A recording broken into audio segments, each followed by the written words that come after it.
Crec que avui és una crida i una crida a la unitat, una crida a la fermesa, una crida que anem tots junts i que anem lluny.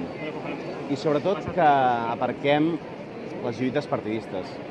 Tinc la sensació que avui serà una jornada històrica, que la tarda del 10 de juliol del 2010 representarà un abans i un després. I un abans i un després perquè el poble de Catalunya, les dones i homes, independentment d'on haguem nascut, fins i tot independentment del que parlem, el que direm és que volem que se'n respecti com a país, com a nació, que volem que se'n respecti les nostres decisions, el nostre autogovern, i que li direm a les institucions de l'Estat, aquest constitucional amb tan poc de respecte cap a Catalunya, que el que ha de fer és respectar Catalunya. Jo tinc la impressió, més, que el que aconseguirem és que avui, a partir de la manifestació, les diferents forces polítiques tinguem un mandat. I el mandat sigui el de la unitat.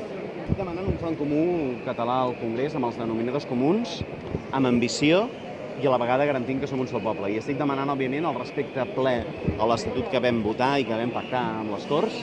Estic demanant ambició per entendre, en definitiva, que aquells que estan dinamitant la Constitució és el Constitucional, el xantatge del Partit Popular i la passivitat del Partit Socialista Obrer Espanyol. I entenc que és l'hora, en definitiva, que el front comú es materialitzi posant de manifest, òbviament, que mai més cap relació amb l'Estat ni el Congrés podrà ser la mateixa, que hem d'expressar aquesta unitat i l'hem d'expressar amb concreció, amb transcendència, transformant realitats.